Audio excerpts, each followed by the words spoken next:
pozdravljeni. Sva Mojca in Mateja, vzgojiteljici vrtcu Sonček Sveti Jurij ob Ščavnici. Radi bi vam predstavili nekaj primerov in načinov gibanja v našem vrtcu. Skrbimo za zdrav in aktiven način življenja otrok ter seveda nas odraslih. Sploh pa je za človeško telo izrednega pomena gibanje. Zavedamo se, da če bomo pri najmlajših to privzgojili, potem jim starejšim to ne bo težko. Ker smo tudi vključeni v najrazličnejše projekte, ki nas k temu še dodatno spodbujajo, brez premisleka in zadržkov izvedemo gibalne minutke, vadbene ure, celo športne dneve. Vsakodnevno izvajamo minutke za gibanje v vseh skupinah, od najmlajših do najstarejših. Naj si bo to v igralnici ali na prostem, z rekviziti ali brez rekvizitov.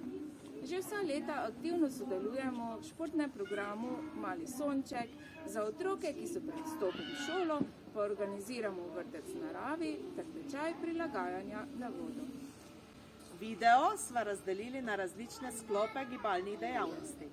V posnetkih in na fotografijah si boste lahko ogledali le nekaj primerov. V resnici jih izvajamo še veliko več. Ampak saj veste, vzgojiteljice pač ne moremo fotografirati, snemati, voditi dejavnosti in še sodelovati hkrati. Zato vam želiva le še prijeten ogled naših sončkov.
sinov Abraham. Vsi so jedli, vsi so pili, vsi so delali tako. Jaka? Kako? Vsi tako, vsi tako, vsi so delali tako. Vsi tako, vsi tako, vsi so delali tako. Naprej. Abrahama 7 sinov Abraham. Vsi so jedli, vsi so pili, vsi so delali tako. Ajda. Vsi tako, vsi tako, vsi so delali tako. Vsi tako, vsi tako, vsi so delali tako.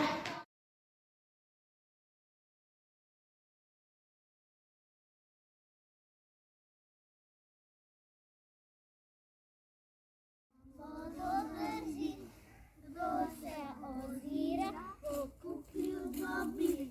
Kandica, vodo drži.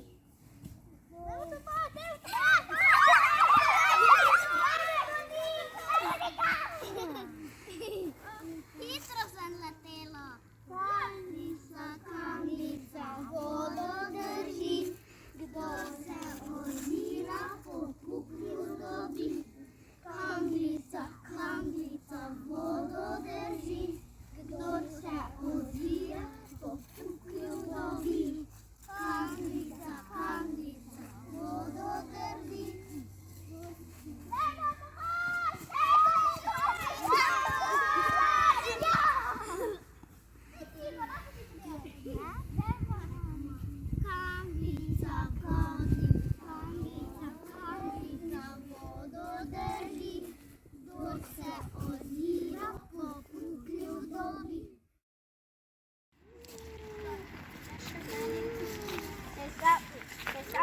Manda premalo. Potem pa te ulovim.